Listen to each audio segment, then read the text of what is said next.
Good evening, everybody. Good evening. My name is Aisha. Welcome to today's session, Leap for Wishing to Achieve. So basically what we're going to be covering today is, if you are, looking to, build your dreams and your vision and bringing them to light, we're going to be sort of covering those sessions as well as, also allowing you to, if you're just struggling with any ideas that you may have and you want to bring it to fruition in the year 2021, we're hoping the next 2 days are going to provide you with an opportunity for you to find out what you can do to prepare for the year ahead.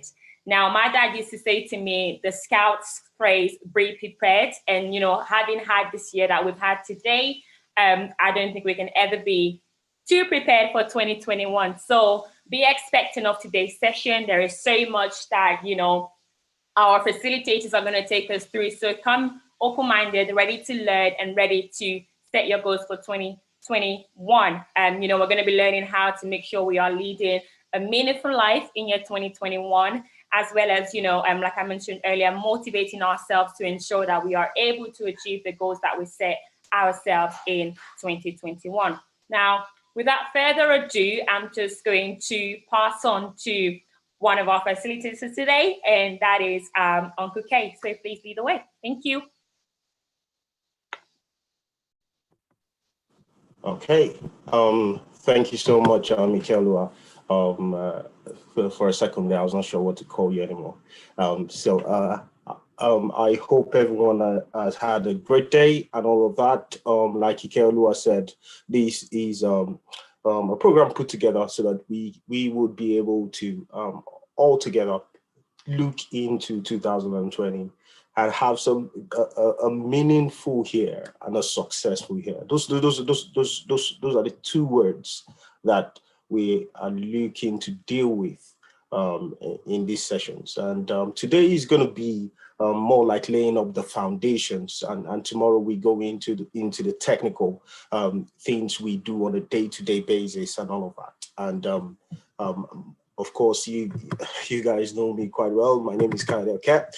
Our drive for this event is to ensure that not just ourselves, but everyone who would be a part of this would be able to get something out that gives you hope for 2021, and also sets you up such that you can begin to think beyond the four walls of what the society might have put in our hearts. You see, the reality of our lives is that many of us are a product of environment. I heard a story some weeks, I think, or some months back about 4 monkeys that were put into a chamber. In the middle of that chamber, there was a bunch of banana. On the top, there was a pole, and on the top of that pole, there was a bunch of banana. And of course, monkeys love bananas. And as the monkeys realized that there was this bunch of banana on top of this pole, they all tried to climb it. And because it was a chamber, it was a controlled area. And what the scientists did was to pour water against them, hot water, very hot water against them as they tried to climb the pole. And every single time they went up, they had water splashed against them every single time. And it was so hot that every single time they come in contact with that water, the monkey that is trying to go up comes down. And all 4 of them kept trying and trying and trying and trying. And as time went by, the frequency of their trying began to reduce. They didn't go for it as much as possible until it got to a point where all 4 monkeys stopped trying. So after a while, when the scientists realized that they stopped trying, what the scientists did was to swap one of the monkeys, swap them out and say, okay, put in a new monkey that did not have anything to do with the environment. But this time they proposed in their hearts not to splash water against the monkeys. So as soon as the new monkey came in, of course, wanted to go up and go get the banana. But guess what happened? It was water was not splashed, hot water was not splashed against the monkey. It was the other three monkeys that pulled him down and said, no, you're not going up. They pulled them down. And for every time he tried, they pulled him down, they pulled him down, they pulled him down, they pulled him down until he stopped trying. So the scientists realized that, whoa, they have stopped the game. So they swapped out, and that same thing kept happening over and over again, such that even when the entire chamber was filled with monkeys that were never experienced the hot water, they would not allow themselves to reach for what they wanted. They didn't allow themselves to reach for the bananas, because the people within the chamber now are not held down by the external force, i.e. the water that was being splashed, but now they were being held down by themselves. And every time a new one comes, no one understood why no one wants to get the banana, but we just knew that it's a norm not to go for the banana. And the reality of our environments and in the way life is structured, you see, growing up, I just knew what the next thing would be. I mean, at this stage, we would have gone into a new session, of course, in September, and I'll be looking forward to finishing the session towards the end of July, and then moving on to the next class in September. And that's what we needed to look up to. But as I graduated from uni, I realized that life did not set any more expectations. And the expectations we needed to set was ourselves. The only expectation life set was now that, look, you've got to go get a job. But for you and I, it is time we begin to look inward and look at ourselves and see, look, is this what the life would be all about? Success in itself is not something that falls on the lap of people. And I know we might have heard testimonies of how people God just did it for them and all of that. But there is a method to the madness. There is a method to the way things go. And today, I want you to begin to think about you. You see, in the School of Success, there is a lot of things to consider. Relationships, there's a lot of things to consider. Skills, business. What business do I go into? What this? What that? And there are all of these factors being put together. But the most important factor in success, or in you being progressive and productive and effective, the most important factor is you.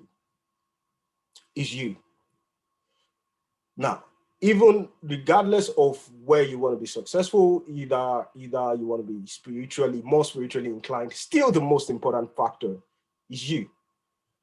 Be it in your career, you want to progress, still the most important factor is you. Yet, many people want to do everything else, know everything else, but never want to pay attention to themselves, the most important player in life. So, my question to you today is, have you looked at you?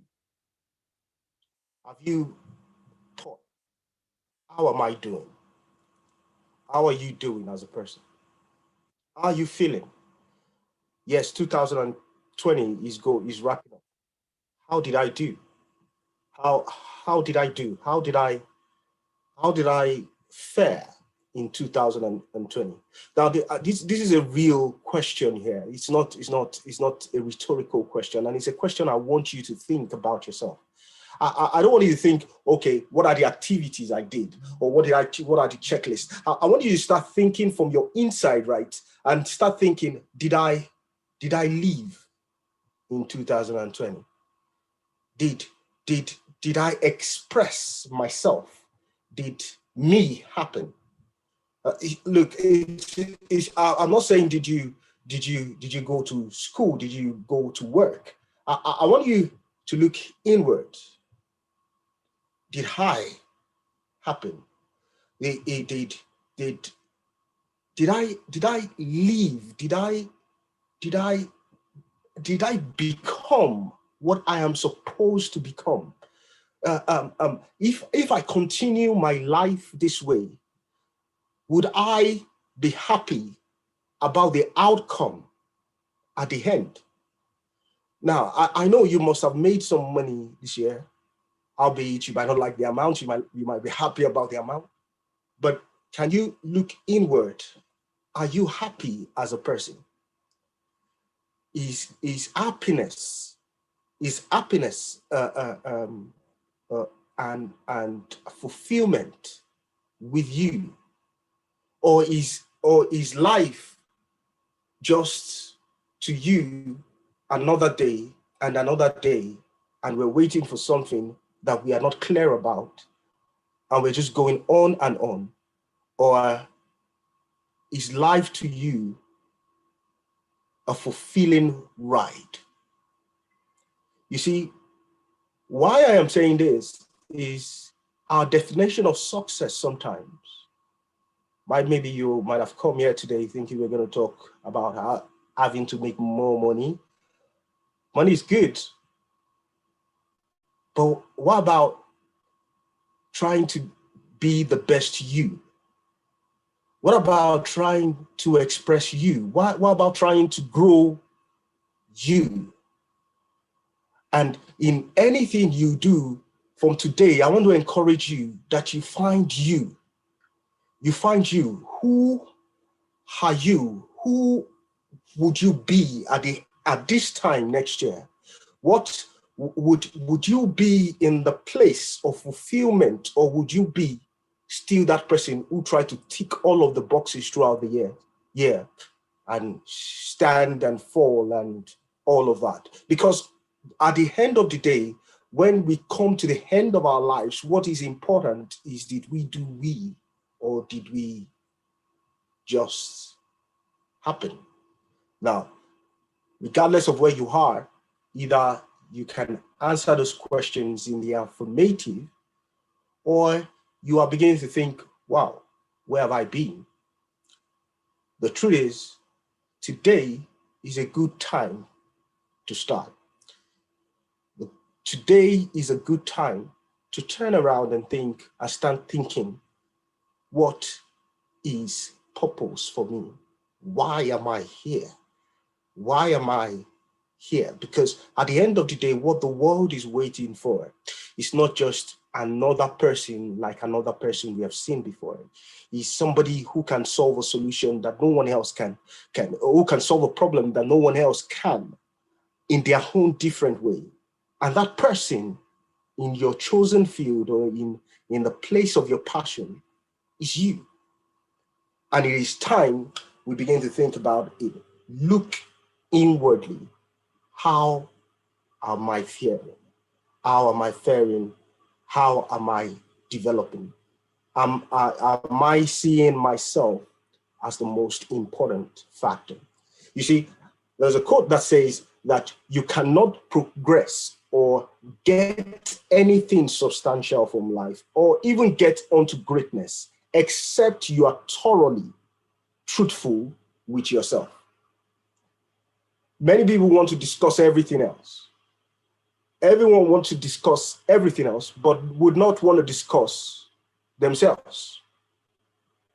Everyone wants to, you want to point out to everyone why you were not able to do one thing or the other, or why you're not able to do things. And I know that life happens. I'm not suggesting that life does not happen. Life happens, but can I announce to you that life happens to the wise and the unwise. Life happens to the lazy and the strong. Life happens to those who might have called themselves failure. Failure is not a person, by the way. And those who might think that they are successful. Life happens to everyone. Life is like the sun and the rain. It happens to everyone. And you might listen to me this today, and you might think, oh, it's easy for you to say you didn't You didn't lose your job, for example. And there are a whole host of people who lost their jobs, not just this year, but in the years that passed, not just something like COVID-19, but in the year that passed over and over again, and they are able to recover from that because it was not just about what was taken from them. There was something about them that cannot be taken from them, and that was them, they themselves, you. Well, if you have listened to me quite a number of times, you will know that there was a time, of course, that I didn't have a job for a year. But did I happen that year? Absolutely, I did. And regardless of what the setback has been, there was a time I did a research on people who have had setbacks, yet we became things that people now would not be able to tell that, oh, did they have that setback? And on job loss, do you know the likes of T.D. Jakes, what's her name? The lady who wrote Battlefield of the Mind, Joyce Meyer. They lost their jobs. Oprah Winfrey lost. In fact, Oprah Winfrey lost her job because they said she was not that invested in the job, a job she was passionate about. Walt Disney lost his job. They said he was not creative. Oh, whoa, Walt Disney not creative, and people can project something on you, and you have to ensure that you take care of you regardless of what is going on around. So you might not be able to control everything else around you. But one thing you can control, sir, one thing you can control, ma, is your response, the response that you give to every situation. One thing you can control is you, the person you are. This is the biggest, at the end of the day, even in the spiritual realm, God, the devil, everyone wants to get to you. You would have to respond to them.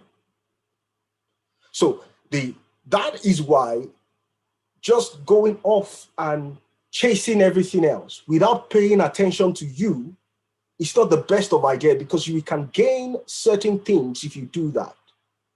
But remember, what does it profit a man if he loses himself? And I mean that even in the area of success. So, do you know who you are? Or are you still discovering who you are?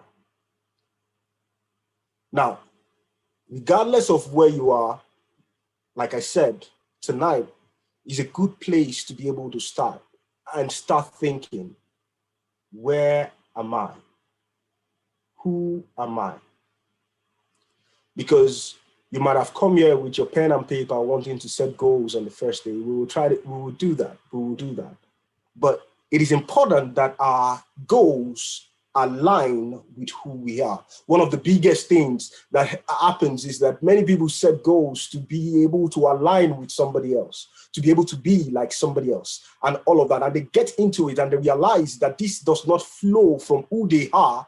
So chasing the goals become harder and harder because there is no identity attached to that chase. Why are you doing what you're doing? Why are you trying to go back to school? Is it because you heard that someone did so last year and was fine? Now, it is good that you take a cue from others, and it is good. But I am really, really asking you today to look inward.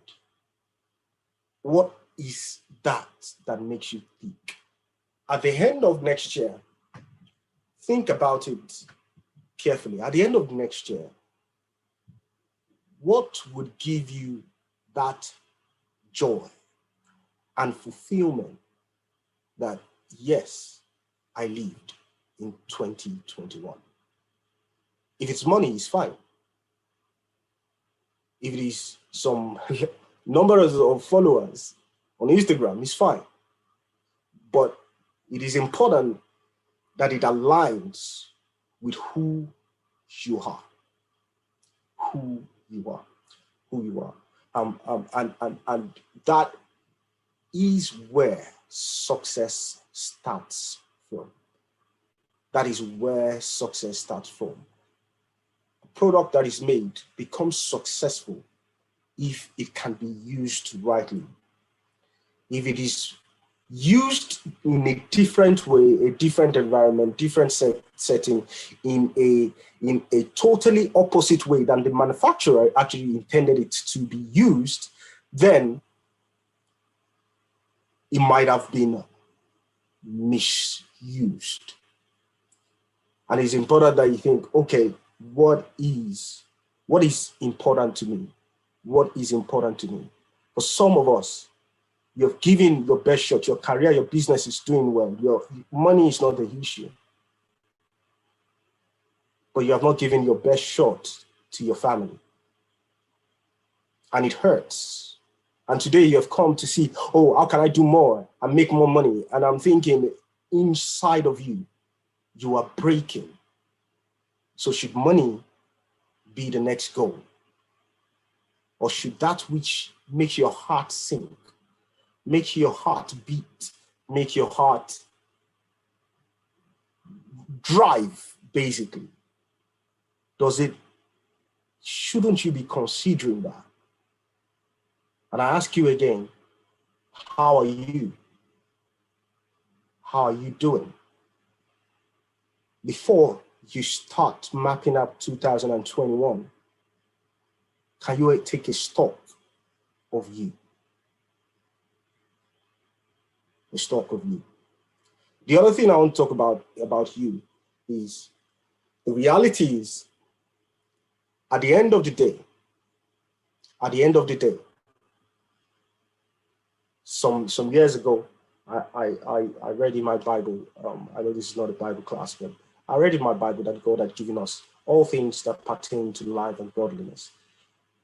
And I was so inspired by that word that I wrote on everything, including my welcome message on my phone, and saying that if I fail, blame me. If I succeed, blame me. The responsibility of success, the responsibility of your success next year does not lie in the hands of Boris Johnson, does not lie in the hands of anyone else, but it should lie in your hands. Now, you can abdicate that authority to someone else, but when we come to the crux of it, we must know that it is supposed to be with you. So before we start this journey at all, it is important you start thinking, I am responsible. I am responsible. I'm going to make 2021 the best year I've ever lived. I'm going to happen in 2021. Right. And when I solicit for God's favor, when I work in righteousness, when I do the right things at work, it is me happening because I am going to make this thing work. And I want you to take that responsibility now and say, no one would stop me from trying to make these things right. No one will stop me from trying to make 2021 right, because it is my responsibility. If I fail, blame me. If I succeed, blame me. I am not going to abdicate that authority to someone else. I'm not going to give the power to somebody else. If the goals come true, it is me. If the goals don't come true, it is me. Now, this strong foundation here means our ride in 2021, its direction, its intensity, the consistency, the discipline is up to you. It's up to me in my life, and it's up to you in your life. It's not up to the person who said you can't do it or the person who said you can do it. It's up to you. And as I speak, you ought to even mutter to yourself that I would make 2021 a successful year. I myself would make 2021 a successful year. And as I speak now, you might be thinking, but usually things happen during the year that throws our plans off and all of that. And that is true. It does happen. It does happen. But when I realize that there is traffic on the way, doesn't change the fact that I'm the one driving my car. That there's a road closure somewhere doesn't change the fact that I'm the one driving my car. My ability to get to the destination is dependent on the driver's ability to, one, get direction, two, drive the car to the direction. So it is up to you and it's up to me. So that's the first point I wanted to make. The other point I clearly want to move on to, and this is a saying, I think, by a guy called Bob Crimson. I think John Maxwell also quoted this in one of his books. He said, life is in session. Are you present? Life is in session. And I particularly like that boardroom on the side, a little bit of animation. I like it not because there are people sitting there. I like it because everyone sitting there is sitting in attention. In attention. Life is in session. Are you present? Well, congratulations that you have made it to the 11th day of December 2020. But the reality is 640 days has just passed. Were you present? 340 days has just passed. Were you present? Life does not ask us to take a break. Life does not take a break from us. Life continues, either you want to take a break or not. Either you want to pretend that it's happening or not. Life actually continues. But my question to you is, are you present? Are you a partaker? Are you a player in your life, or are you sitting by and watching things happen? Are you a player in your life, or you are just one day expecting a miracle to happen? Are you a player, or you are a spectator? You know, where I come from, they say, are you happening, or are things happening to you? So another set of guys would say, do something before something do you. The reality is either you do a thing or things happen. Things will always happen. You have to decide who is making them happen in my life, who is making them happen in my life. So either by the end of January, I would be doing that course, or I would have finished that online course or not. Or if at the end of January, I will still be wishing to do that online course. It's not up to life. Life will happen either I decide to do it or not. What it is, or who it is up to, it is up to me to happen. It is up to me to be present at the sessions of life. Up to me to be present at the sessions of life.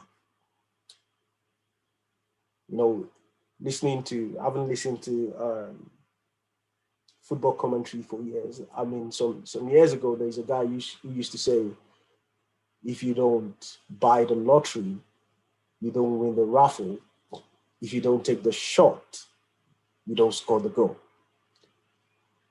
Are you in session? I want you to look at your innermost wishes and the things that you really want to happen in your life, be it you're looking for a job, or you're looking to start a business and all of that. And I want you to think and be true to yourself.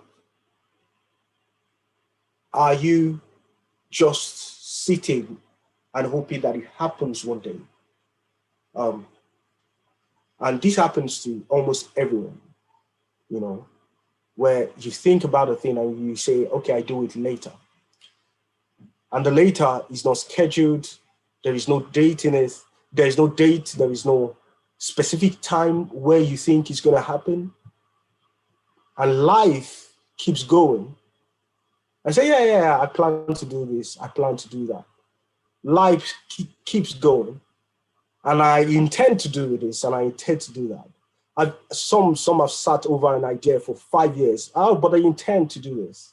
They intend to do that. And by the way, do you know that ideas have a limit, a time limit? That the idea that is valid today might not be valid in 6 months' time? So let's start thinking, am I a player in my life? Have I been a player so far? Am I present in my life? Am I actually present? I might be present in my career, but I am not present in my relationship. I might be present as it concerns my relationship, but I am not present in my health. Either you watch your weight or not, your weight is in session.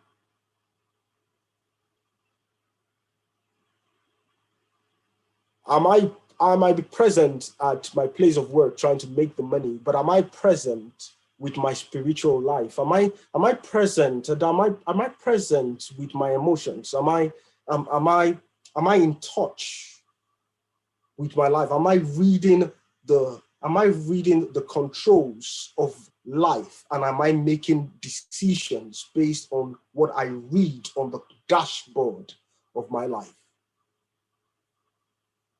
Life is in session, guys. You can't stop it. You try to sleep it away. You wake up and find that it's still in session. It was in session while you slept. It is in session right now. And some of us don't need to wait for the 1st of January. You need to start doing certain things even from tonight. Because the reality is, some of us have used dates, the natural dates or the natural starting points in calendars, as our benchmark or our subtle excuse for procrastination. So between now and December, you will do nothing and you will wait for the 1st of January because it's just the natural thing to do. You know you could do it now, but look, January is just the perfect time. 1st of January is the perfect time to start. But can we be truthful with ourselves? You are procrastinating. Yes, you are. If you can do it today and you choose not to do it today and you wait for another 3-4 weeks for 1st of January 2021, you have wasted the opportunity to reap the fruits of what you should have done 3 weeks ago. It's in session. The life is not going to start on the 1st of January. Life is right now, in session. Right now, in session, and it's not going to wait for you. It's not going to wait for you. You oversleep on the 1st of January, you will still lose some time. Look, you need to be present, not on the 1st of January, but you need to be present now. Stop planning to do in future what you know you do have the time and the resource to do now. So some of us will be taking time off work. You'll be taking time off work from next week, the week after.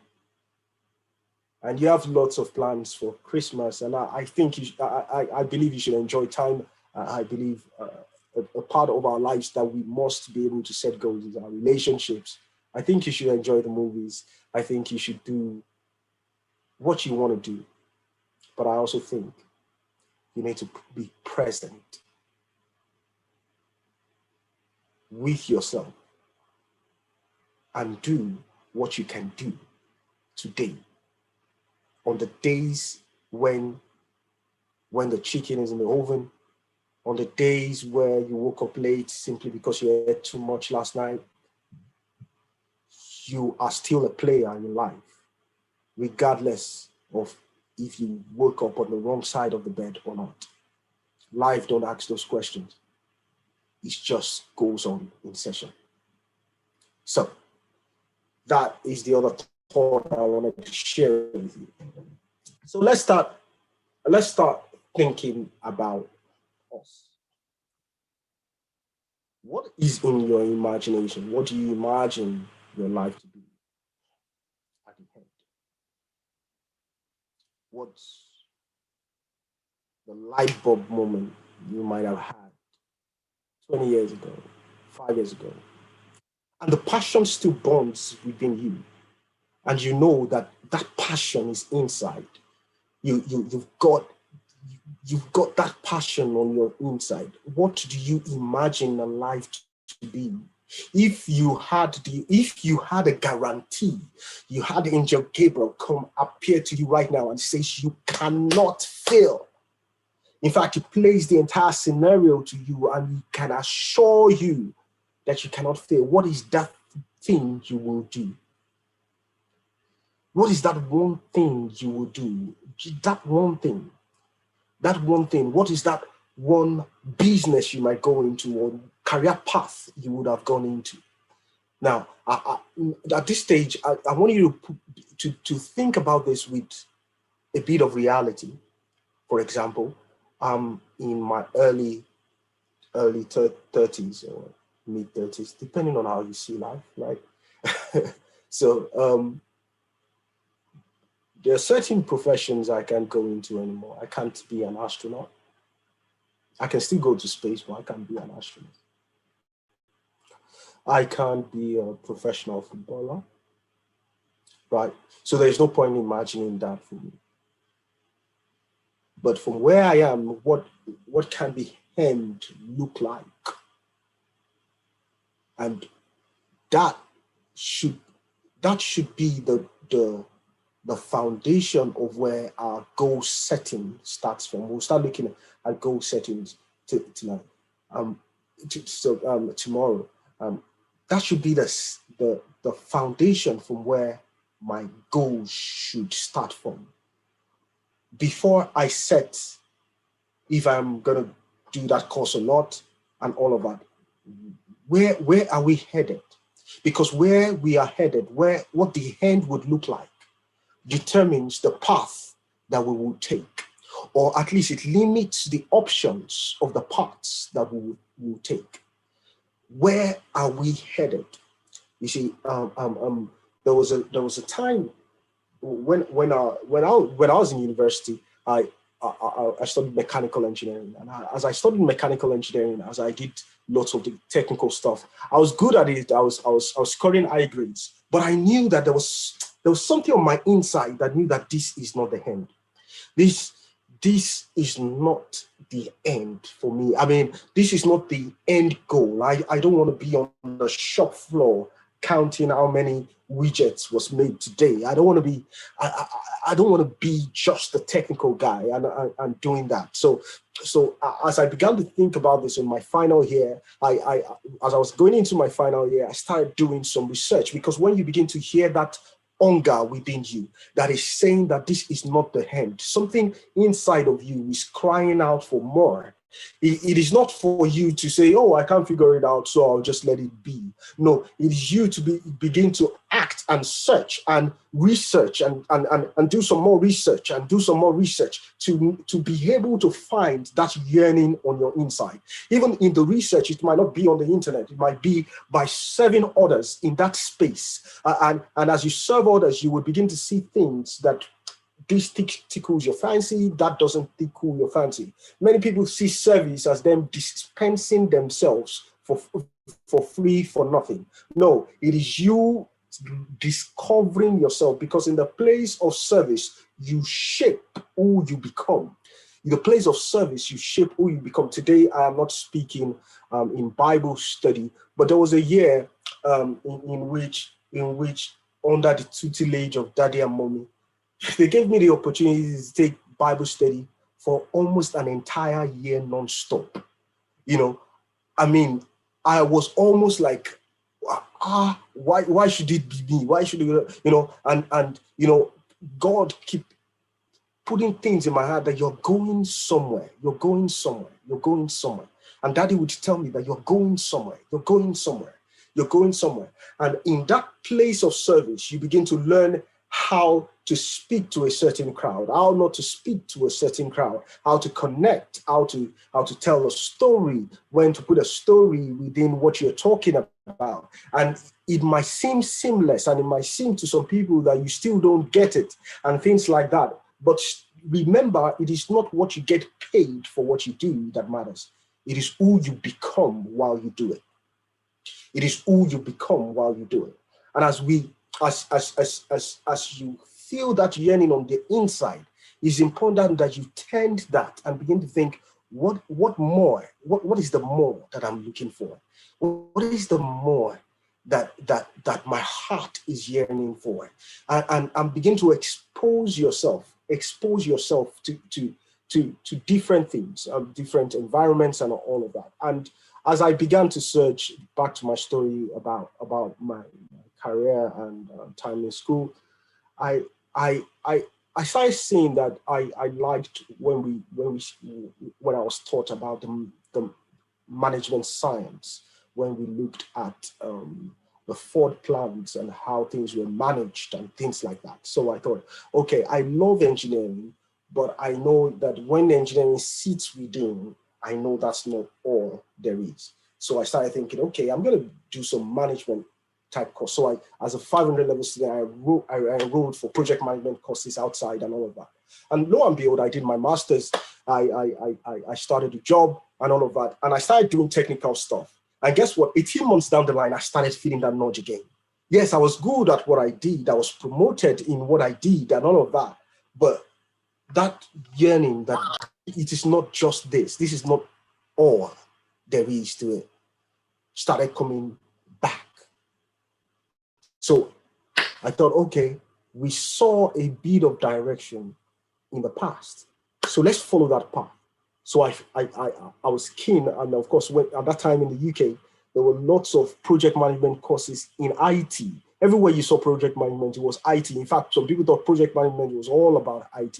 And I had done some project management certifications in the past, so I just brought that on and started looking for engineering opportunities. Now, I turned down quite a number of IT inclined ones. Why? Because when you know the end, somehow certain distractions are cut off. You know what to say no to and what to say yes to. So your path becomes defined, that you can say no to a thing because you know that is not in the direction I am setting this to. And this is where your mind and who am I going to become at the end of this? What kind of fulfillment would I have at the end of this? Somebody called it the law of the obituary, that when at the end, when they write the obituary, what should be said? In what context should it be said? And until I feel as though many people are in a rat race, chasing what they should not be chasing. And there are more important things. There are things that your hearts are yearning for. There is something your heart is yearning for, but you're not going for it because maybe your environment, like the story I said at the start, the monkeys are pulling you down. Your environment has not seen anything like that, so you have aligned yourself. You have aligned yourself to this norm. This is how it is supposed to be. When there is a yearning in your heart and destiny and life is calling for more. Look, you cannot fulfill destiny by chasing something that is ephemeral. Now, it is good that you chase money, but money is a product of value, and it is not necessarily value in itself. Now it's just like you chasing fruit from a tree when you can actually own the tree? Some of us are looking for, we're looking for things where they don't exist. Money in itself does not give fulfillment. If you truly chase that which is in your heart, then God will bring you to the place of fulfillment and the place of plenty. Now, I think I have a chart here that I might want to quickly share with you. So it's not necessarily about what am I doing at work and all of that.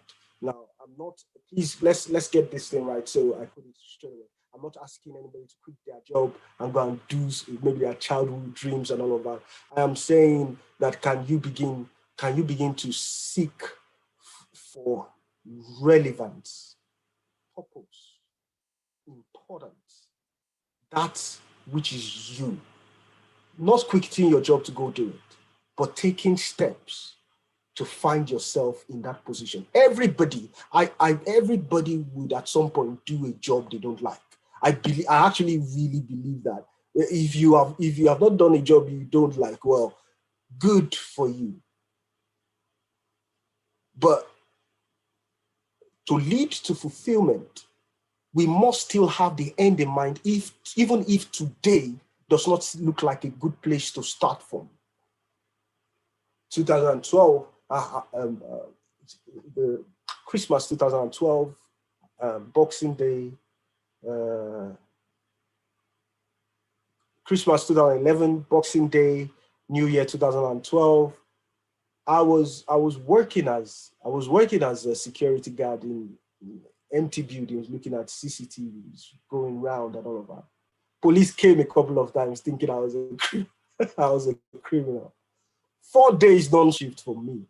I mean, but did I do the work? Yes. Did I get the money from the work? Yes. Did the money serve me? Yes. But did I stay there? No, because if it was part of the dream, then I would stay there. But because it's not part of the path, it's not part of what I see myself doing, then it is just a pathway to pass through. It is not the end. And that is what I am basically talking about. It's just a pathway to go through. It is not the end. The reality is that wherever we are, everyone would have a yearning in their heart, a passion we want to go for, something bigger than us. So it might not even be something bigger than us. It might be something very simple. It might look trivial to the next person, but it is important to you and all of that. But to be able to do anything with that passion, you need some level of skill, knowledge, and know-how to be able to do something about it, or to be able to do things about it, or to move in that direction at all. You need some level of knowledge and all of that. And for it to be able to make sense and to probably sustain you financially and to be able to be of real change to people, because really we are not here to serve ourselves. Nobody is here to serve himself. We are all of us, everyone listening to me today, either you serve as a nurse or you work as a cleaner, either you have a passion to build the biggest tower in the world, or your passion is to ensure that your kids are trained in the right way. All of us are called to serve another. No one is called to serve himself. So the market there, please don't think about it as always maybe markets to sell something. It could be, but it is actually meeting somebody else's need. If my passion meets somebody else's need and I have the skill to do so, then I am in business. Now, when I say business, I'm not necessarily talking about business of making money. I am saying in I am in a place of relevance where I can touch somebody else's life, because now I am passionate about it. There is something on the inside that speaks about it. Even as I speak right now, I'm passionate about what I am doing, such that I can speak to you for 2 hours. Don't worry, it's not going to be 2 hours, but I can speak to you for two hours. I've tried as much as I can to learn how to deliver messages and all of that. And I know the crowd I am speaking to, that it's an African, well, it's not African American, I'm talking to Black people predominantly from Nigerian heritage. So I am conscious of that. I know that somebody might need what I am saying. So that means today I am touching someone's heart. My question to you is, when will you touch another person's heart? Now, it doesn't have to be something of a charity.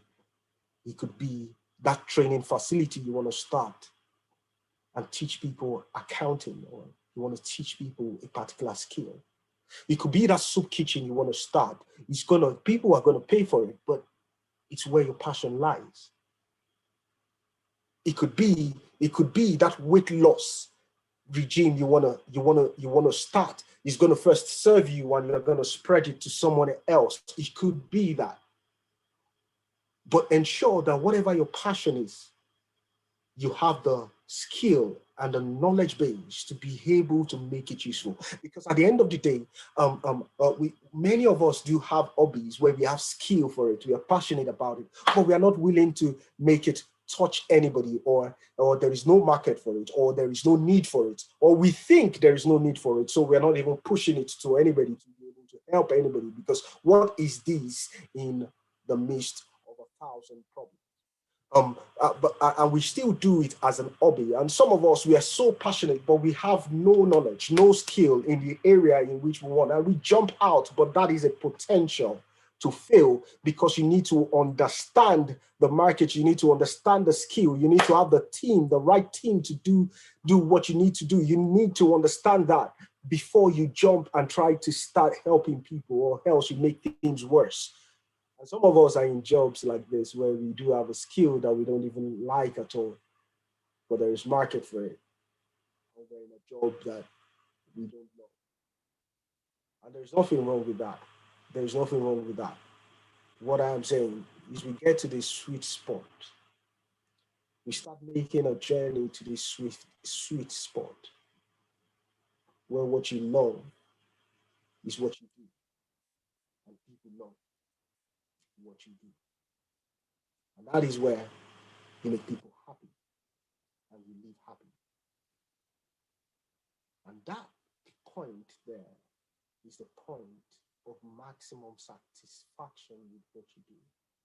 When you smile home, not because you have just been paid. Well, you should smile if you have been paid as well. But you smile home because your passion has just been served to someone else. And you're sure that they were happy you served them. So I'll just move on. So I've run out of time. Aisha, how much time do I still have? 5. Okay.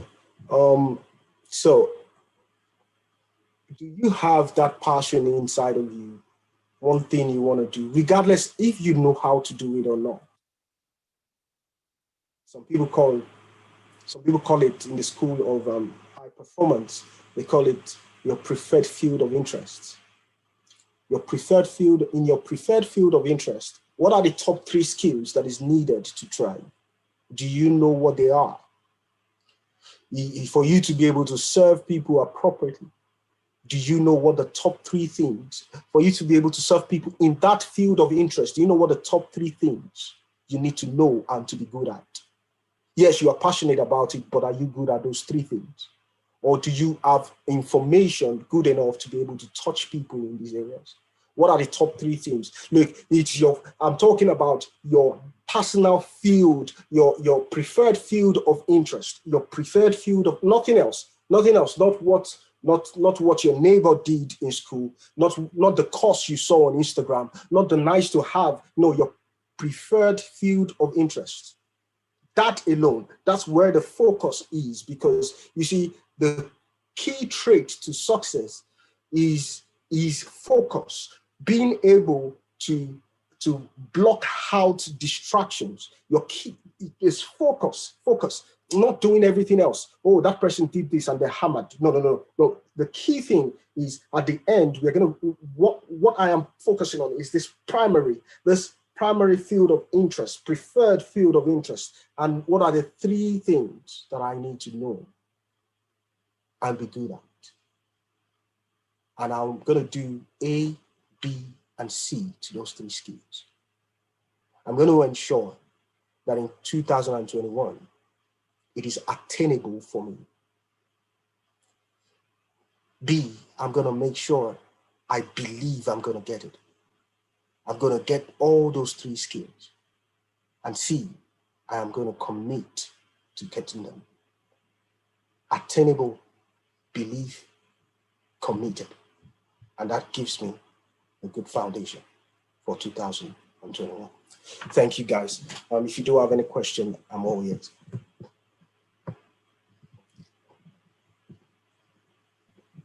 Nice. Thank you so much, Uncle K. That was such a lovely session.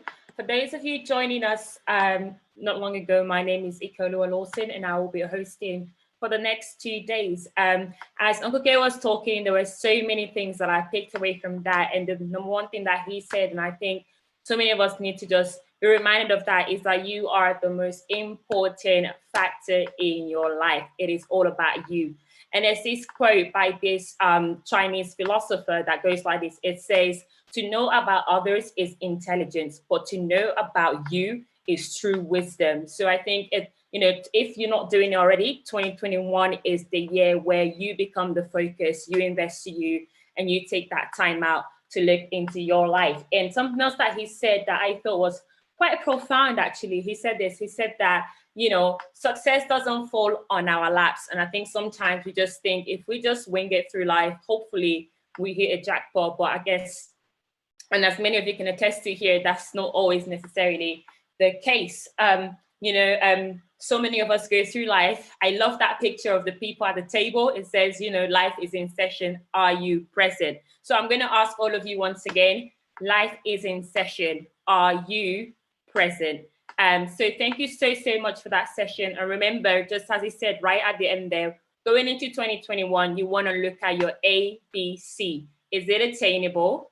B, do you believe in that skill that you're about to invest in 2021, that you are able to achieve it and get it?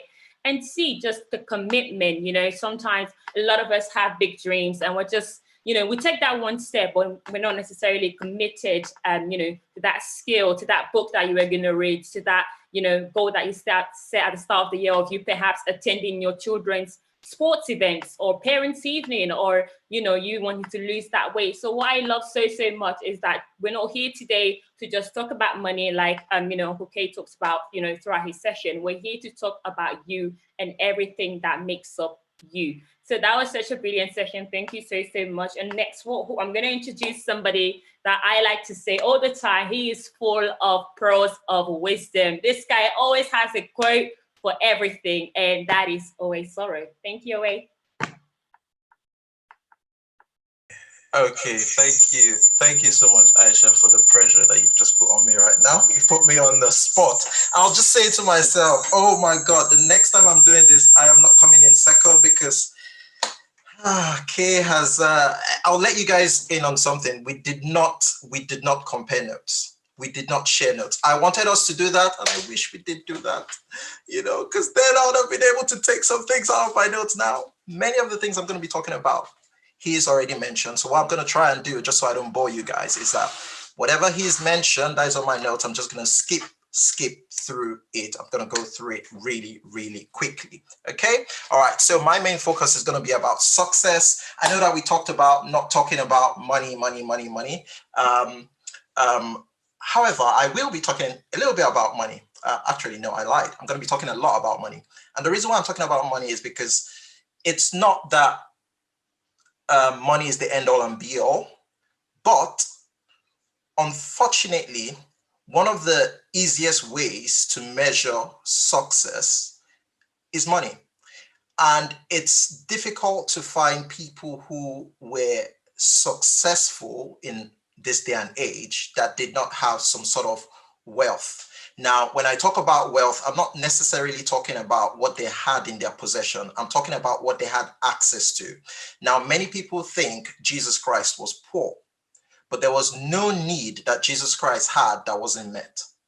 In fact, the Bible makes it clear that he had an entourage of about 5 women that were looking after his needs. That is what success does. So a successful person does not have lack in his life. Why? Because whatever it is that you're delivering, like, Kay has already spoken about, is of value, people will always pay for, people will always support you, whatever needs that you have, in order to make sure that your whatever product or service or need you're meeting keeps being produced and met, will always be made available. Okay, so I'm not really great at technology, so pardon me. I'm just going to try and share my screen. I hope I get it right. Okay, share. All right, skip that. You guys know my name already, so I'm just going to move past that quickly. There we go. What is success? What is success? Now, there are many definitions of success, but I particularly love this one. And you know what? Aisha got me. I love quotes. I am obsessed with quotes. The reason being, it just helps you capture ideas. It can make a whole book condensed into one sentence. I can literally just sit on one quote and just want to preach a whole message or sermon on it. Now, we're not in church, but preaching is what I love to do. I love to talk. In fact, I've just been on a group that I'm on. I've just been told today that I always come up with sermons, and they try to defend themselves. But the truth of the matter is that they are right. I do talk a lot, and it's unfortunately one of my talents that sometimes is good, sometimes it's a little bit OTT, over the top, but hey, I can't help but be me. All right, so moving on, because I've just got an hour, but I intend to spend 45 minutes, just so that you can ask any questions that you may have. Success, as defined by Earl Nightingale. Success is the progressive, keyword there, progressive realization of what? A worthy ideal. The success is the progressive realization of a worthy ideal. The key words I want you to note there is 1, progressive, and 2, worthy ideal. That's more or less a phrase. Now, progressive is important. Why? Because in this day and age that we are in, unfortunately, many of us and I belong to that school as well. I'm not excusing myself. In fact, I'm dealing with it as part of the weaknesses that I have. We want things to happen overnight, especially with social media. People come up with all kinds of posts, and you never knew them before, but suddenly they're doing great, and you want to be them. One day I was listening to Creflo Dollar preach, and he was saying, you guys might hate on my wealth. You might see all this glam and you criticize me for it, but did you see my seed? Did you see my seed? Do you know how much I've committed into it? Do you know how much I've committed it? So I just want to encourage you that if you are working towards something, you must remember that it is a progressive thing. It is step by step. It's not going to happen overnight. The next key phrase there is worthy ideal. Kay has already talked about what meaningful means, and this touches a little bit on that. Worthy ideal. What is worthy to you? You see, the reason why that is so key is because no matter what you are looking to achieve in life, it's going to be tough. It's going to be difficult. It's going to be hard. Now, I don't care how passionate you are. At some point, you're going to feel like giving up. So whatever passion, whatever vision, whatever dream you have, you better make sure it's a worthy ideal. Why? Because there will come a time when you don't feel like going on anymore, but you must be able to subordinate your feeling of your dislike at that moment for what you're doing for this worthy ideal, for this worthy ideal, for this worthy ideal. Now, you've planted a seed. The seed looks like it's not growing, but it's under the soil. It's under the soil. It takes a while, and maybe yesterday it wasn't there, but suddenly today it sprouts up. Does that mean that, the success happened overnight? No, you must have been watering that seed. You had planted it in the first place, and then you started watering it, and you started nurturing it until the seed, sprouted. Question for you: what have you planted? What have you planted? I know 2020 has been rough. It's been rough for a lot of people, probably worse for some than others. But, however it's been for you, I'm a true believer. I'm a true believer, and you probably have heard me say this many times. God does not allow to happen to you what you cannot deal with, what you cannot handle. God does not allow to happen to you what you cannot handle. Now, it's important that we know that that goes both ways. When I say God does not allow to happen to you what you cannot handle, it is for difficulty and it's for blessings, for riches or whatever. So if you cannot deal with riches, God is not going to give it to you. If the temptation is going to be too difficult, God is not going to give it to you. Remember that, because that's what I hold on to when it gets tough. As far as I didn't get myself into that temptation, then I know that there's a way of escape. As long as I didn't get myself into that temptation. I'm not talking about when you walk into, a difficult position yourself. No, that's not what I'm talking about. I know, that God is going to take me through. Now, I know this is not Bible study, but sometimes I can't help myself. I just have to reference the Bible. And you know what? Having listened to a lot of people teach, a lot of people speak who are not believers, who are not pastors, I have found out that many of the things that they reference is from scripture, and that's the thing about truth. You cannot say anything against the truth. Why? Because truth is original information. I got that from Miles Monroe. Truth is original information. So when people begin to quote things from the Bible, sometimes they can't help themselves. They might not be believers, but they find themselves still referring to that. So pardon me if, every now and then I mention, I speak about the Bible. Okay. Now, a question for you. Unfortunately, we're not, in an open place, so it's not like I can really hear your answers, but I want you to answer this in your heart. How much are you doing at this present time to increase your income? I got that question from a tape I listened to from Earl Nightingale. And it touched me because I suddenly realized that really and truly, many of us have not actively thought about it. Many of us have not actively thought about it. And many of the things I'll be talking about today, I didn't make them up. I learned them. The reason why I like to emphasize that is because I think many of us do ourselves a disservice by not trying to increase our knowledge. You stop living when you stop learning. You stop living when you stop learning. Many of us are outdated. Many of us can no longer function properly in our jobs. Many of us are being replaced by computers and new technology. Why? Because we did not update our skills. In fact, one of the threats facing my industry, the accountancy industry, is very soon our jobs will be automated. So the big bodies are now trying to encourage accountants to move more into advisory rather than just number crunching. Now, if I don't up my skill and start moving into being more advisory rather than just the normal basic debits and credit, I'm going to end up in, I think this is what Kay probably classified as potential for failure. I love that, the unsellable hobby, the unloved job, and the potential for failure. I really, really love that. I had to write that down. So when you don't update your skill, that is where you end up. So What are you doing to increase your earnings? Whatever job you're doing, it's important that you understand that your future is not in the job. Your future is in you. The next question I want to ask you is, have you ever thought, and Kay mentioned this, at the end of your life, where do you want it to be? Where do you want it to be? Now, I'll put this question to you in a different way. Again, this was a question I heard still from Earl Nightingale, and it got me thinking.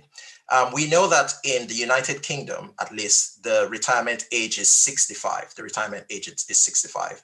Now, at age 65, and this is not with prejudice to anyone who is already there or whatever, please note that this is just a random number, because I believe that retirement is not for me. Really and truly, retirement is not for anyone. Retirement is meant for people in the grave. I think many of us have that retirement mentality. But if you do what you love and you love what you do, you're not going to be thinking about retiring. Now you might want to retire from a job, but whatever is your true passion, whatever is your true purpose in life, you don't retire from that until, like Paul said, you are poured out completely like a drink offering. I want to be at the end of my life, I want to be able to say that I have finished the course. I don't want to retire and then keep on living. No. I want to keep working and serving and serving and serving. Like Jesus said, my Father worketh hitherto every day, and I work.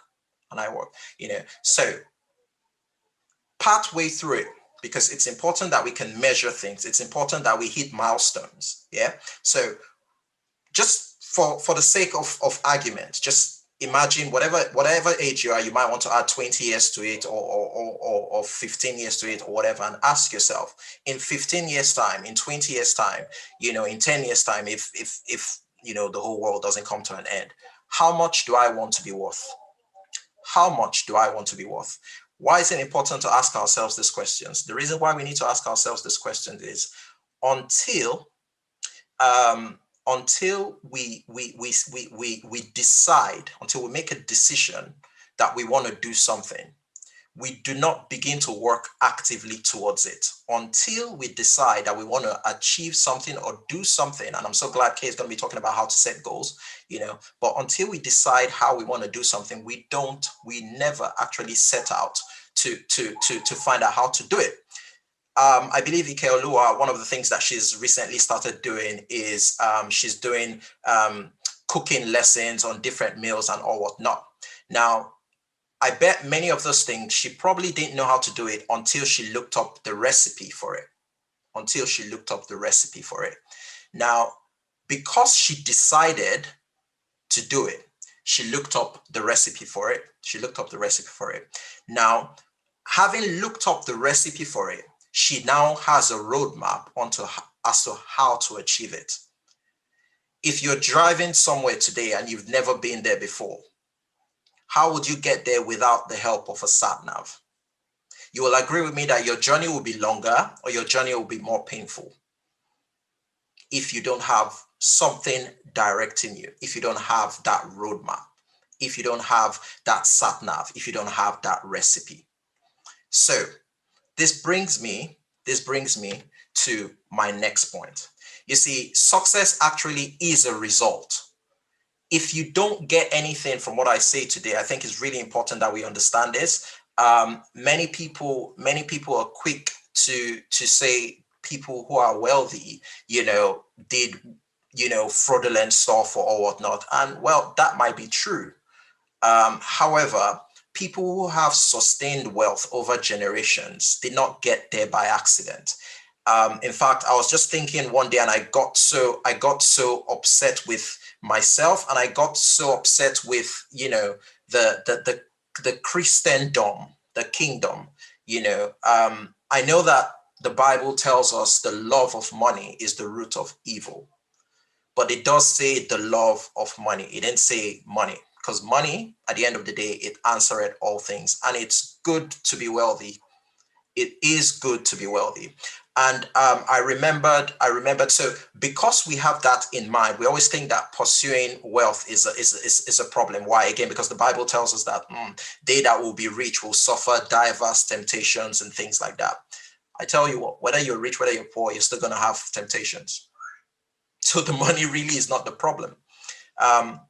So what am I saying? I'm saying it is not a bad idea to want to have wealth. However, the reason for the wealth, for wanting to have wealth, is what is key. The reason for wanting to have that wealth is what is key.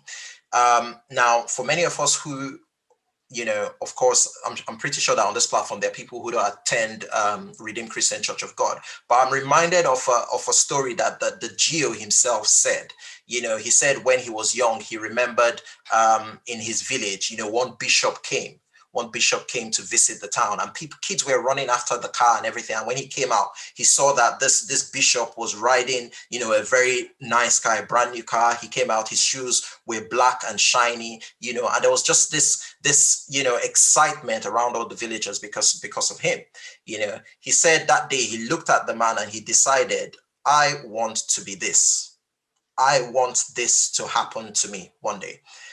And I think it was probably last month or so that he was teaching in a message that I listened to, that he mentioned this same story again. And he said he visited his village after about 20 years or thereabout, when he became born again, and it suddenly occurred to him that thing he saw that spurred him to say, you know what, I want to be a bishop one day, happened in his life. What happened? As he was arriving in the village, kids were running after the car, and then he remembered his dream, his vision about, wanting that to happen in his life, and then he suddenly smiled, because when he looked down his shoes, he realized that he was wearing black, shiny shoes. My question for you is, do you think, and I'm sure you guys know, that the Geo is not a poor man? He's not a poor man. That's Pastor E. Adeboye. I'm sure he's not a poor man, and we know that, yes, he's a God-fearing man and is all that. Now, did he become wealthy by accident? The answer is no. Why? Because success is a result. Steve R. Covey said, success is the result of adherence to laws. Success is the result of adherence to laws. In order to succeed, you must study, understand, and apply the laws that govern the areas of your desired success.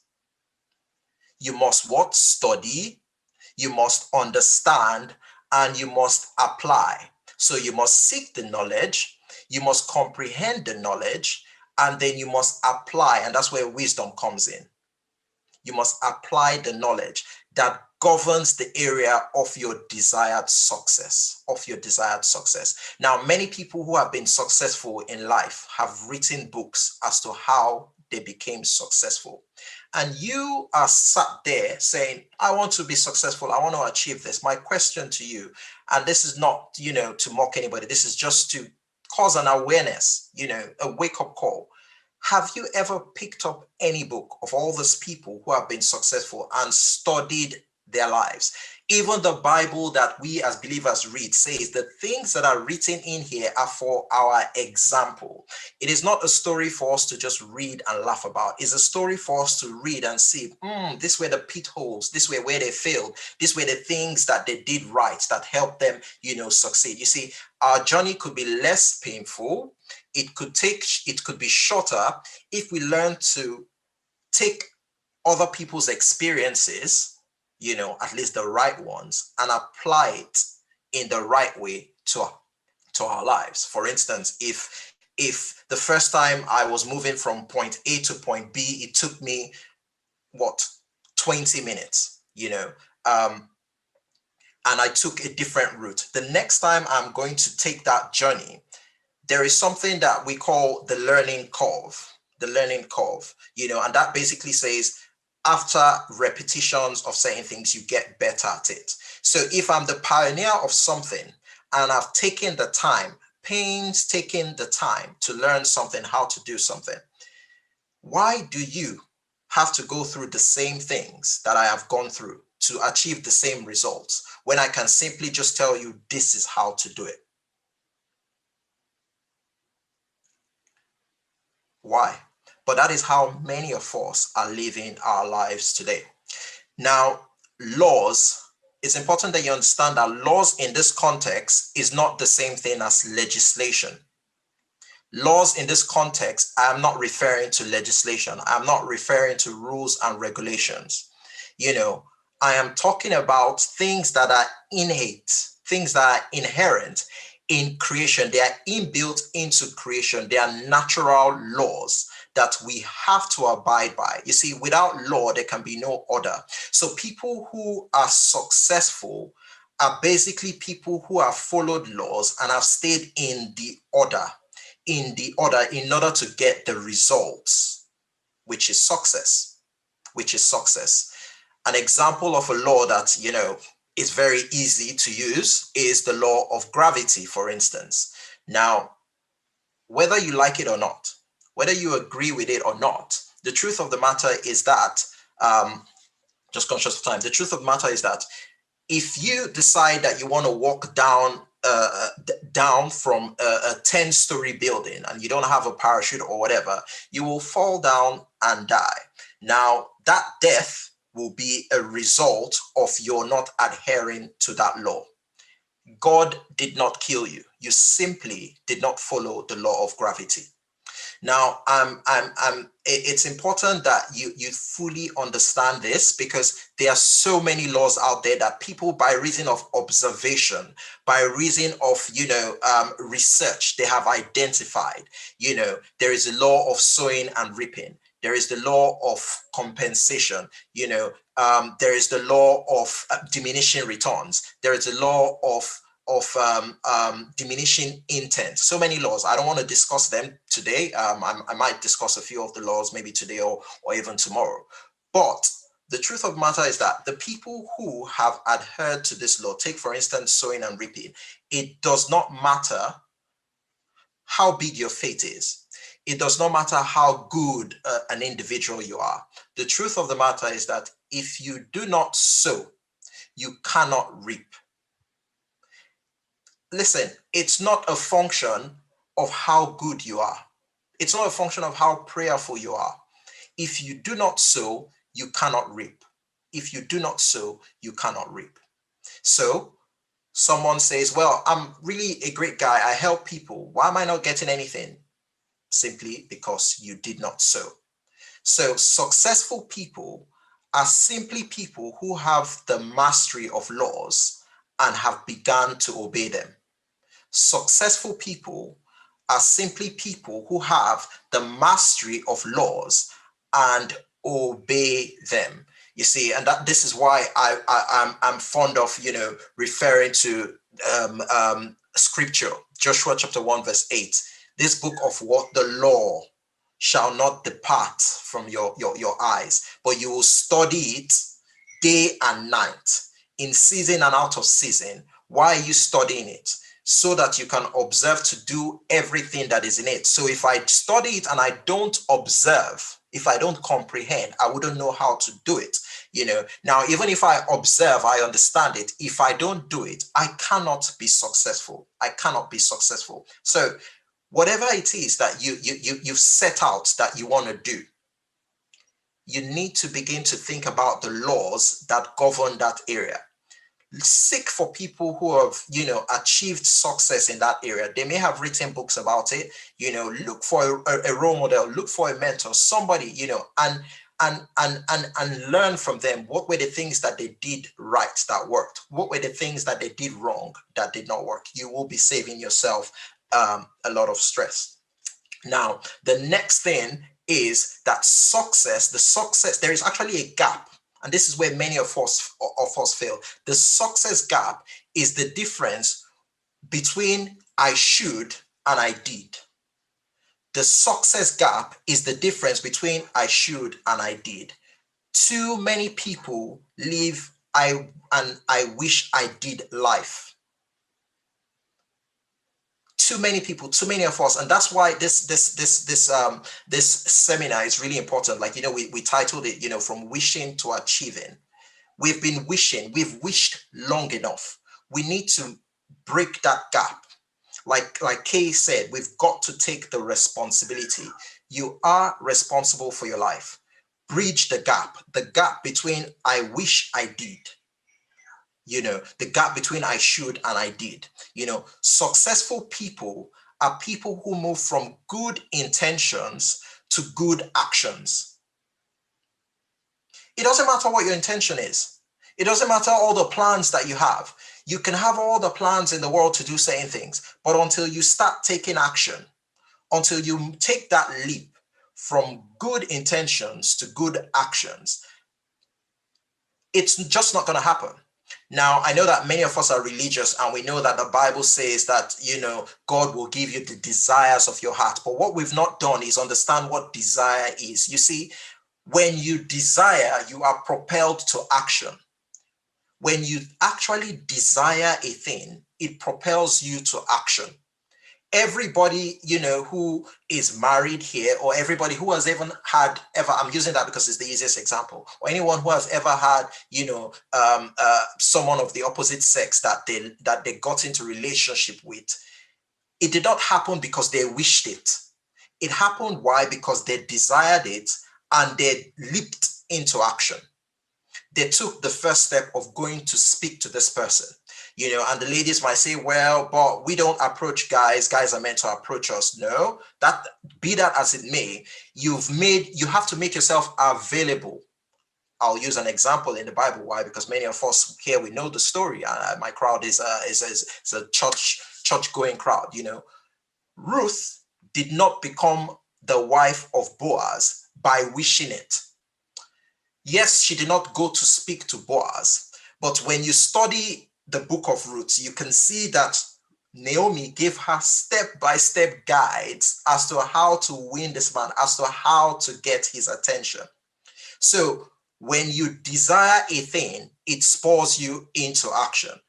If you are not jumping into action, it means that you are still dilly-dallying or dancing in the arena of wishing. You see, an example in the Bible is the story of the two sons. Jesus Christ said, well, there were two sons. The father came to them, and he said to the first one, please go and walk in the vineyard. And that one said, nope, I'm not going to do it. I don't feel like, not today. I've got parties to go. I'm paraphrasing here just for effect. And then he said, all right, no problem. And he went to the second one and he said, please go and work in my vineyard. And I said, yes, daddy, I'm going to do it because I'm a great son. At the end of the day, it turns out that the first son who said no went and did what his father said. And the second one who said, I'm going to do it, absolutely, did not do it. At the end of the parable, Jesus Christ asked, who did the father's will? It was the person who said no. What am I trying to say? I'm saying, so you may have had so many, you may have said to yourself, maybe you're not going to do, there were many things that you may have started and said, I'm not going to do it, I'm not going to do it. But you still have the ability to move in and do it. So even if you didn't intend to do it, you can take the leap and do it. Now, for those of us who had said that we're going to do things and we didn't do it, what good has that done for us? What good has that done for us? Now, again, I am trying to bring to your awareness, certain probably bad habits or limitations that we have set for ourselves. Some of us have good intentions. Some of us don't have the intentions. It really doesn't matter. At the end of the day, what counts is whether we spur ourselves into action. You see, Albert E. Gray said, the successful person has the habit of doing the things failures don't like to do. The successful person has the habit of doing things that failures don't like to do. You know what's interesting about that? He goes on to say, they don't like them either. They don't like them either. However, their disliking of that thing is subordinated to the strength of their purpose. Their dislike for that thing is subordinated to the strength of their purpose. In other words, I don't feel like doing it, but my vision, my dream is so compelling that despite the difficulty in doing it, I will still go ahead. I will still push it. You see, all true visions will be tested for authenticity. That's a quote by Miles Monroe. all true visions will be tested for authenticity. You know, I think it was Rick Warren who said, if faith that has not been tested cannot be trusted. Faith that has not been tested cannot be trusted. So there will be difficulty. You know, the difficulty is not to say that the vision or the dream you're going for is not right or is impossible. No, it's just to check how passionate about this are you? How deliberate are you about this thing? You see, statistics has it that most businesses fail in the first 5 years of incorporation. Most businesses fail in the first 5 years of incorporation. And do you know why that happens? Because most people just jump into businesses for the purpose of, I don't want to say yes, sir, to anybody. I no longer want anybody to control my time and things like that. If that is your mindset about jumping into a business, your business will not survive. Why? Because unlike a job where you can work 9 to 5, a business is not the same thing. I know, because why? I have a job and I have a business, and you would not believe what my working hours are like. I might finish my job at 5, but then starts my business, and I might be going at that till 10 or whatever in the night. I don't like it, but what the strength of my purpose, my vision, my goal is so compelling. So if you're going to decide that you want to pursue something, you need to make sure that you are compelled enough for it. Why? You need to make sure that you are convicted. Why? Because without conviction, nothing can be achieved. The next thing that you want to ask yourself is, where am I now? Where am I now? You see, until you know exactly where you are like a ship on the ocean without a compass. Until you know exactly where you are like a ship on the ocean without a compass. How do you get out of a dark room? You have to turn the lights on. You have to turn the lights on. And that's where knowledge comes in. You see, you've got to turn the lights on. You've got to seek for the knowledge. How do you turn these lights on? You must conduct an appraisal of yourself and your current environment. You must conduct an appraisal of yourself and your environment. Now, Kay has already spoken a lot about yourself, so I'm not going to waste too much time on that. But when looking at yourself, you want to look at your strengths, your weaknesses, your interests. I've got a lovely quote here by Ralph Waldo Emerson, and he says, "What lies behind us, what lies before us are but tiny matters compared to what lies within us." What lies behind us, in other words, your past, what lies before us, in other words, your future, is nothing compared to what lies within you. Because at the end of the day, it is your inner conversation that can keep you in your past or can propel you towards your future. An African proverb says, if the enemy outside if the enemy within does not hurt us or does not bring us down, the enemy outside can do us no harm. Who is the enemy within? That is yourself. That is yourself. Okay. So what are your strengths? Your strengths are the tools with which you can achieve your dreams. What can you do really well, with the least effort compared to other people? You need to work on these areas because you can always refine it. You can always make it better. Because whatever you're doing this year, it is possible that next year it might be done more competitively, it might be done cheaper, it might be done even at a better standard. So always improve whatever skill that you have, hone your skills. The next thing is that you want to know what your weaknesses are. These are the obstacles or limitations that could prevent you from achieving your dreams.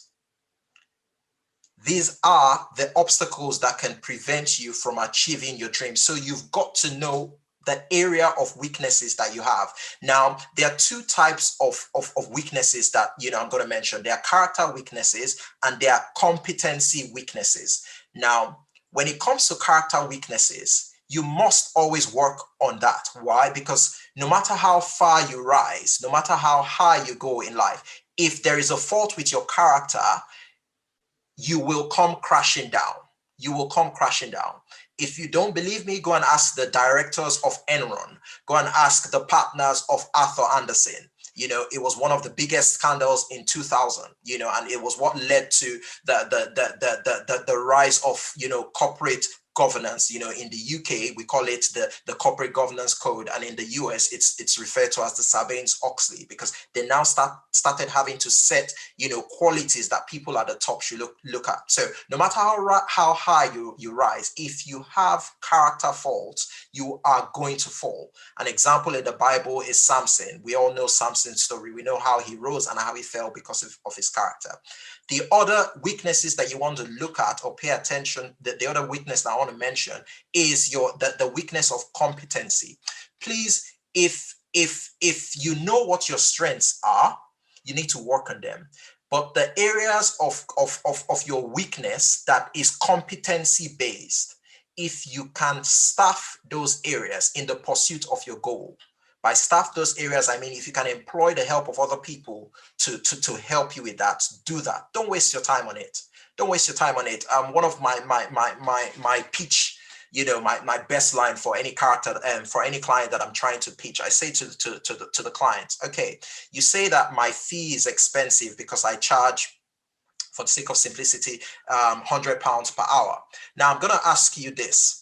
So if I charge £100 per hour and you don't want to pay that, are you saying to me that you in your business, you are bringing in an hour £100 or less?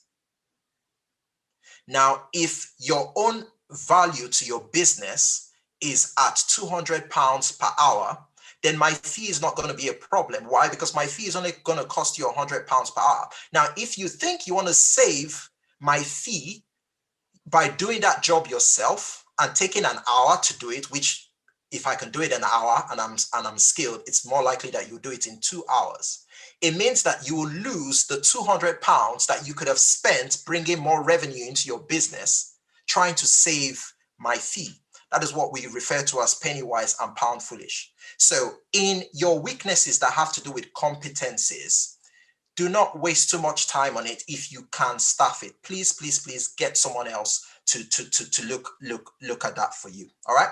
The next thing I'm going to move into is your environmental appraisal. You see, George Bernard Shaw, he says, the people who get on in this world are the people who get up and look for the circumstances they want.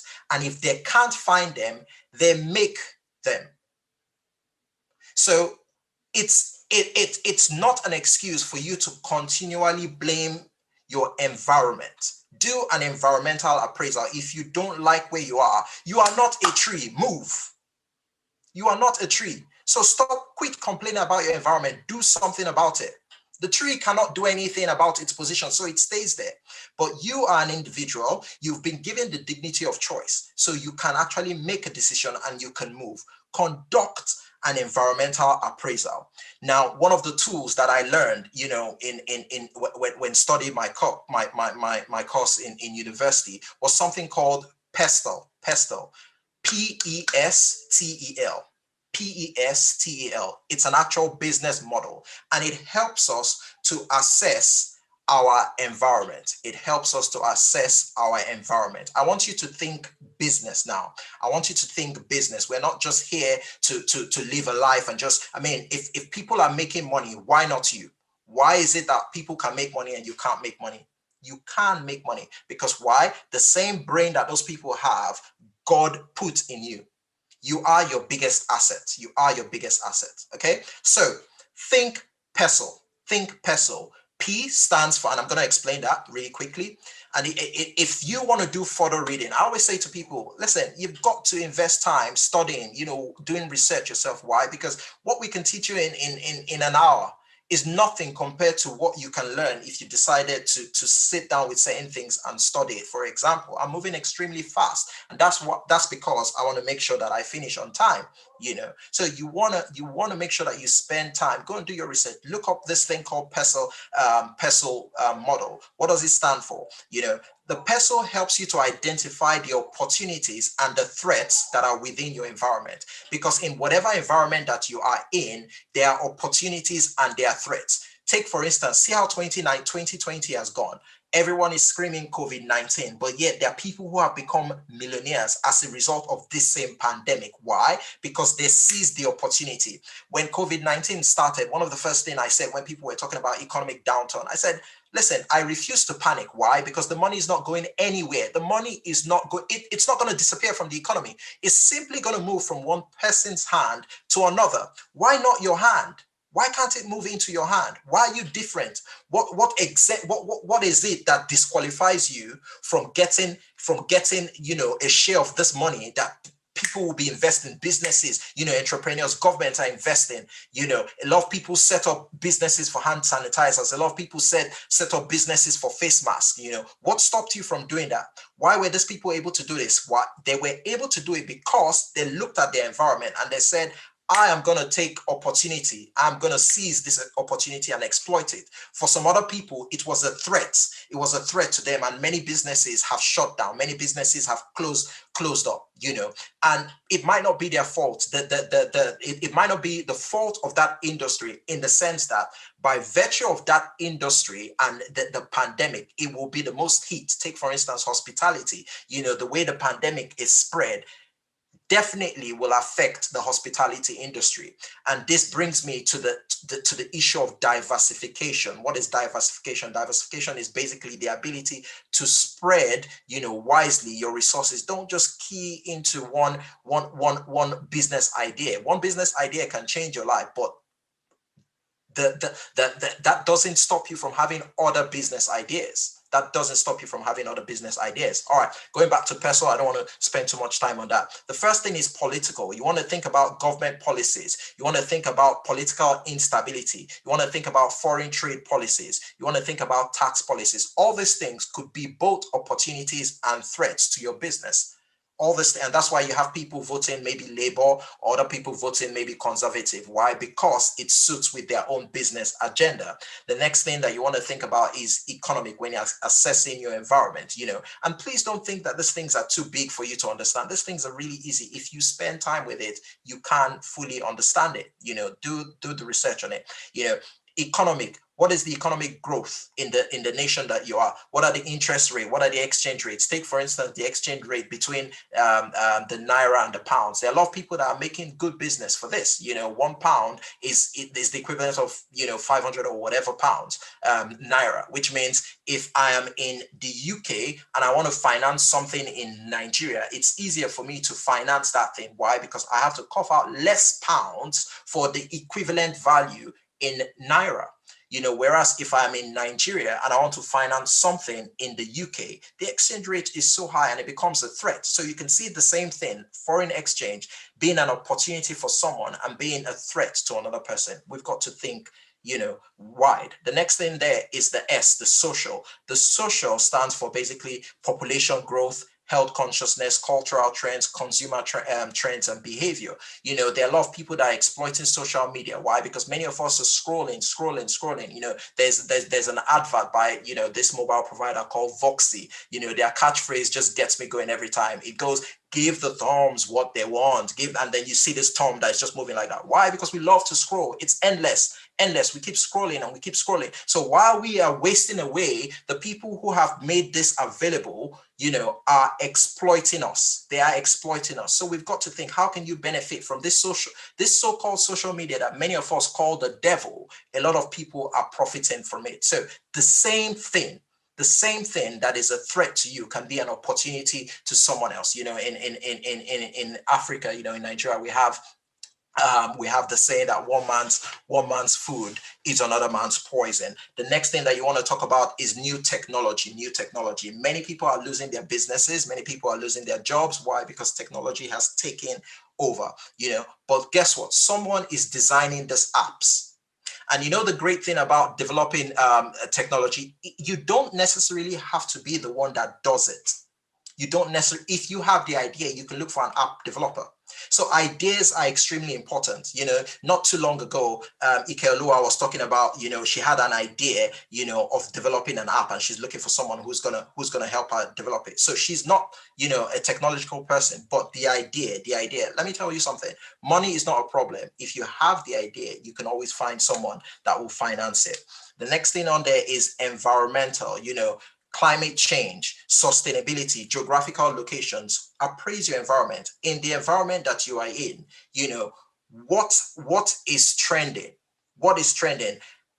Think sustainability. That's become a big project for many companies. You know, think about climate change. You know, people are talking about recycling. How can I, you know, be a little bit more eco-friendly? While that has become a threat to people, it's also become an opportunity to people. The next thing is legal. What are the legislation? You know, what are the legislation in place? Health and safety laws, you know, equality laws, safety standards, labor law, competitive legislation. All these things will affect the environment that you are in. So please, that is something that you want to look at. The next thing, just before I round up, is you need to ask yourself, why or how did I get here? Why or how did I get here? You see, there must be one moment, you know, that hits you like a wrecking ball. This is what many people call the wake-up call. That light bulb moment, it hits you. You must have that. You know, most people will not take action until this thing happens. Until we completely hit rock bottom, many of us do not take action. So you must understand that your results are a function of who you are. Your results are a function of who you are. And this is why Kay kept talking about who you're becoming. Listen, Jim Rohn said, you know, he said that you must learn to work harder on yourself than you do on your job. You know, and he said his mentor, you know, Mr. Earl Schuff, told him, why don't you aim to be a millionaire? You know what? Aim to be a millionaire, not because of the money, but for what it will make you to become one. For what it will make you in becoming one. He became a millionaire. Guess what? He lost it. But guess what? He made it again. Why? Because of who he became in the process. So your result, whatever results that you are having in life, it is a function of who you are. It is not a function of what you do. And that is why we are referred to as human beings. We are not human doings. We are human beings. It is difficult to consistently do something that is not in line with who you truly are. So who you truly are will always be evident in the results that you get. If you don't like your results, you must change who you are. You must change who you are. You know, you need to start asking yourself, you know, one of the things that many of us don't have, we don't have philosophies of life. You need to ask yourself, what philosophies have I set for myself? What philosophies? You see, we cannot rise beyond the plane of our belief system. And our belief system is a function of the truths, the original information, the philosophies that we have adopted. I'll leave you with this today. Have you been reacting to life, or have you been responding to it? You see, there's a quote, I can't remember who said this. He said, all of us, but I think I heard it from Earl Nightingale. He said, all of us are self-made, but only the successful people will admit it. All of us are self-made, but only the successful people will admit it. John Maxwell said, you know, for many of us, life is actually 10% of what happens to us, but 90% of how we respond to it. So your life is actually 10% of what happens to you, but rather 90% of how you respond to it. So 10% is nothing. If 90% of how my life turns out is how I respond to life, it then means that I can control, it then means that I can impact it. But I can only do that if I do what? If I take responsibility. You cannot change what you don't take responsibility for. Any questions?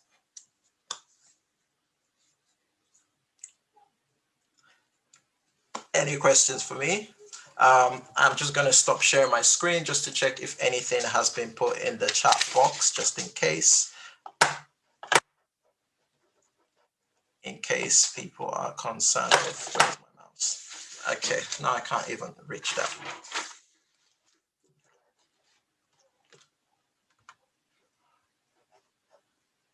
My mouse is playing on me. See, this is the problem with technology. I need help.